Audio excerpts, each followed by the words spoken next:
Hey there, my name is Dr. Nought, and this is Steve Jackson's Sorcery Part 4, and today, we're in the middle of this mess. And we're gonna keep going, and apparently this direction is north. That's okay. Let us go that way. We're trying to get into the Citadel. The sun bakes the flagstones. You approach the next weird tower, wondering what you will find this time. But you freeze on the threshold. In place of a floor, this tower contains nothing but a yawning pit clustered with thin, needle-like spikes. Of course it does.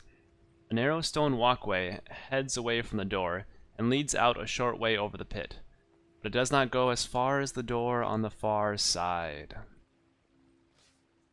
On a whim, you look up and notice that the ceiling is fairly high and sports several misshapen rock protrusions.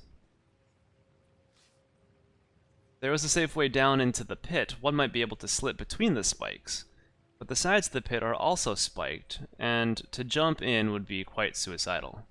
There is no ledge around the edge of the pit either. Throw myself onto the okay. You step onto the stone platform and feel curiously lighter. You check your pack, but all your possessions are as you left them. Instead, you realize your feet are no longer touching the ground. You are floating. Alright, let's go. You fly happily upwards to the ceiling.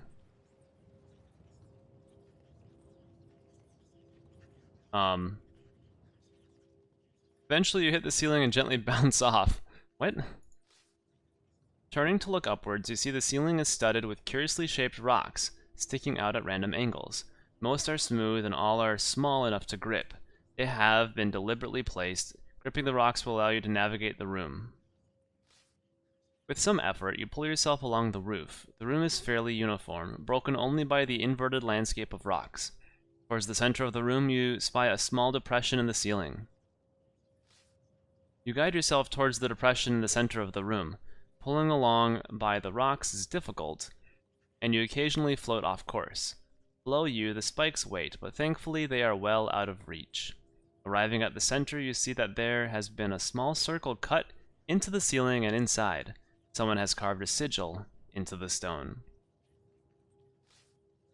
You swing over to look into the depression at the sigil, but you cannot stay still long enough to see it properly. You bob past the opening and away a short distance across the ceiling. You attempt to look at the sigil again, but unless you can find a way to stay still up here, you are not going to be able to see it properly. The depression is too shadowy for a quick glimpse. Okay, so what spell do I have that would make us stationary? I can't think of one. How about FAR? See the future? No. Float in the air, isn't that what we're doing? Yes.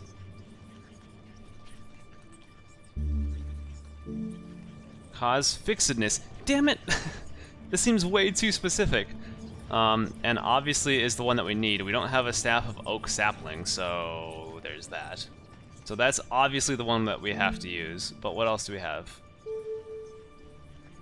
Find safe passage. Could be interesting. We only have 8 stamina, I believe, right? So this is sense danger. Meh. They're gonna tell me something about how there's spikes below us. Clone the caster. Would that help? Maybe if 6 of us look at it? Then we have R. O. K. Not doing that. We're gonna go plummeting to the ground. We turn ourselves to stone. No, I clicked R again. Oh, we've done H, so F, H, S, R. So maybe let's try this. I don't know what this is gonna do.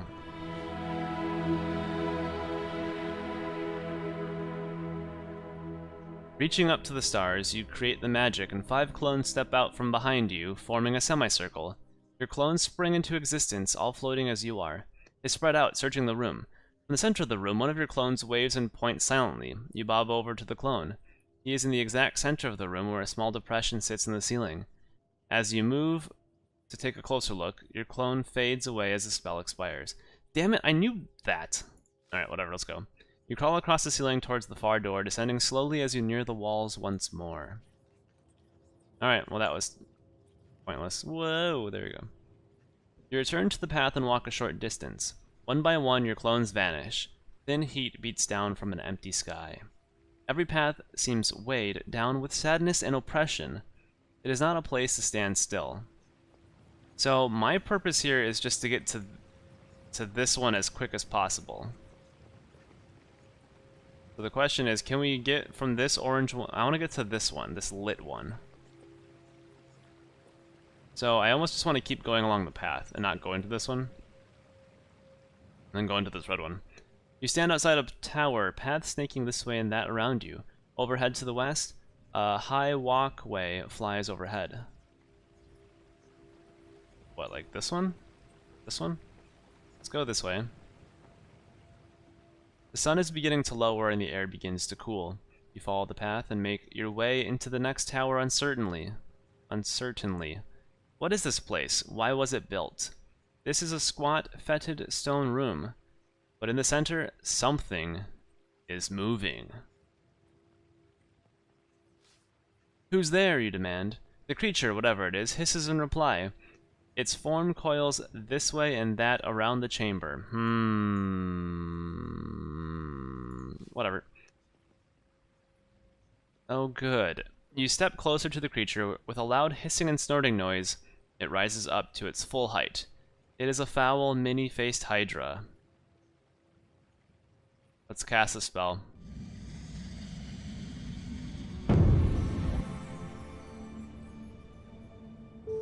Z, okay. Yes. Or what? No, W, okay. Did I say Z? No, walk. Alright, let's do it. You wait, holding your place on the floor, but the creature does not advance. It simply moves its head this way and that. Greetings, creature, you begin. The creature spits, its face is snapping and hissing, but it seems it cannot talk. Moving cautiously, you sidle around the creature, heading for the far door. The creature snaps at you, but makes no move to approach. You reach the far door without incident. To the north comes a fearsomely bright light from one of the towers. Whoa, we made it through? This is what I wanted to do. Here's Nirvana. You make your way across a stone walkway, arching high into the air above the swirling waters that pool below, until you reach the next curious tower. Your shield shimmers out of existence. The sun begins to dip, heading towards the horizon. Powerful light spills from the doorway. Even from here, it is all but overwhelming. Your eyes begin to water and run. Let's keep going. Oh, that's not good. Take another few steps forward. The skin on your face and hands is beginning to burn. Keep going! Why am I fighting the light is like walking into a strong wind. A pounding is growing inside your head. The heat is overwhelming, but suddenly you feel a hint of starlight. Keep going! Uh-oh. Cannot make much more of this, or cannot take much more of this. There is magic here. Keep going! Did I just die? Walking into the light takes a huge amount of energy. A pounding is growing inside your head. The heat is overwhelming, but suddenly you feel a hint of starlight. Keep going! Keep going! I'm gonna keep going. Is this just never ending? Apparently it is. I'm in an infinite loop. Yeah, it's literally just an infinite loop. What the hell? I kept going for so long and now I'm running away? I'm down to 1 stamina? Fantastic. I'm dead. Okay. Just walk around it. Don't worry about us. We're basically dead here. Alright, sun lowers, it'll be night soon. So that didn't work. So I really thought that we could go to this one. We could probably cast a spell, like turning it to darkness, do you think? But I don't have enough stamina. What's in our spell book here? Let's look if there's anything about darkness. Hot, okay. Foff. Wall, no, no, no. Law and dumb, no. Where's the servant ring? Force information from serpents. Oh, that would have been helpful. Big walk is what we just did. Stop is opening doors. Raz is making my blade sharper. Sus is seeing if there's any way to get around things. 6 is making 5 more of us. Jig is to make things dance, I think. Gob is command. Okay. How, Gum, Doc, Daz. No. Dud, Madge, Hop, Fall, Fog. Pitch black in the eyes of all but the caster. But that doesn't help. That actually doesn't help us. There's just too many of these. Anything that makes things turn the lights off.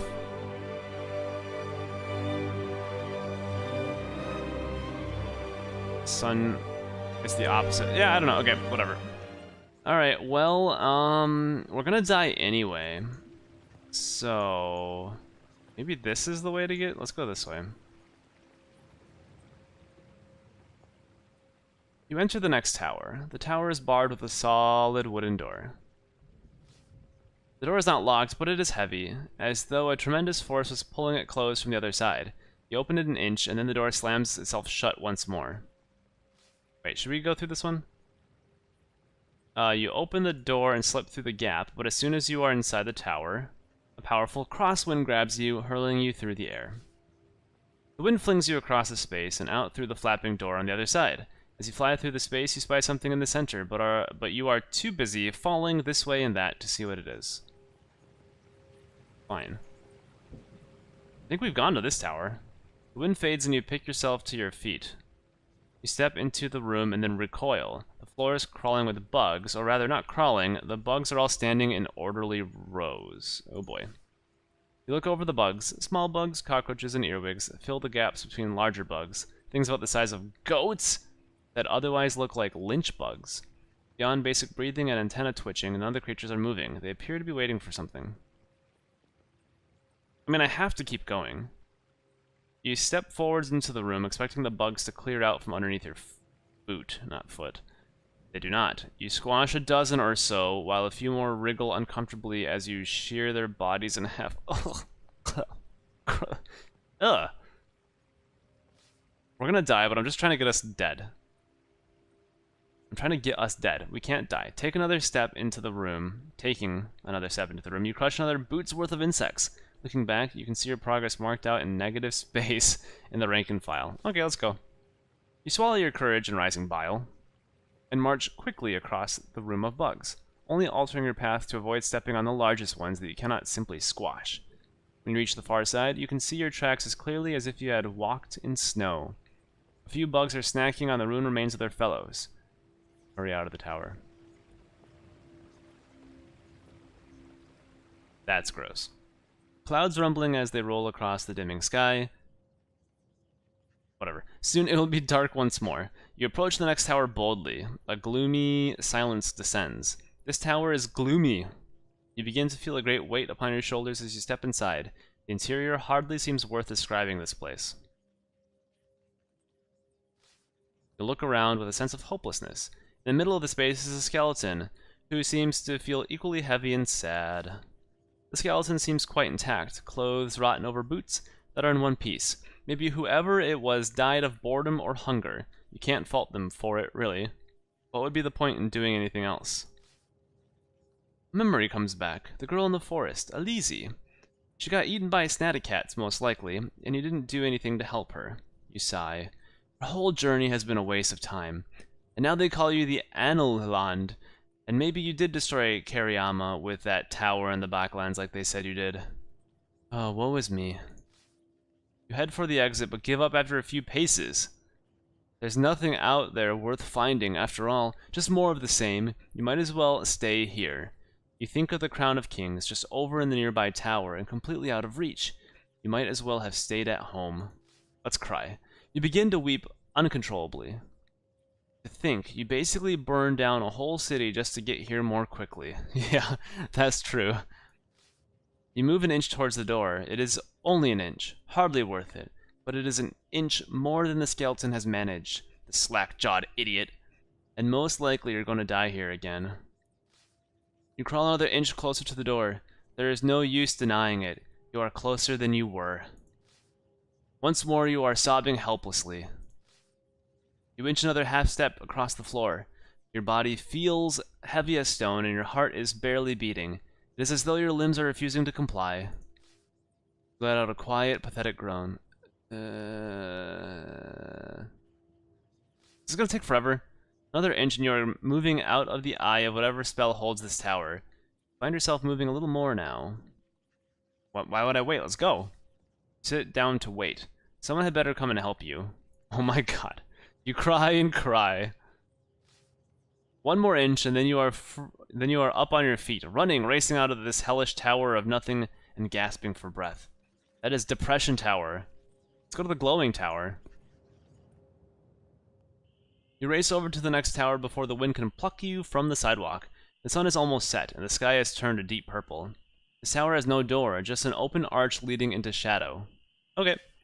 You step inside the doorway and then stop suddenly, half blinded by a glowing luster that fills this chamber. Your footsteps crunch and you look down. It seems the floor is covered with gold coins, jewels, and emeralds of every shade and hue. Doors lead away in both directions. I'm not filling my pockets. This is Aladdin 101. You don't go into the Chamber of Secrets and take... Wait, is that Harry Potter? You don't go down where the genie is, whatever that place is called, and you take gold. No. You cast your eyes over the treasure, drinking it in. There must be hundreds, if not thousands of gold pieces here. More riches than one could possibly spend in a lifetime. Enough, surely, to abandon your quest entirely and move to the Southlands to be a king in your own right. Nope, keep going. I've got 20 gold, I'm like rich already. You move towards the door, but surely you cannot leave such a hoard of treasure untouched. Come on. You pause by the doorway and look back. The treasure gleams and glints at you. Go! Go, I said. Okay, jeez. Alright, next time we're going to continue. I'm down to 1 stamina, so I was actually trying to die and ended up not dying because we got into an infinite loop over here. So if we actually get through these towers without fighting anyone else, we're going to get into the Citadel with 1 health. Great. Alright, I'll see you next time. Take care. Goodbye.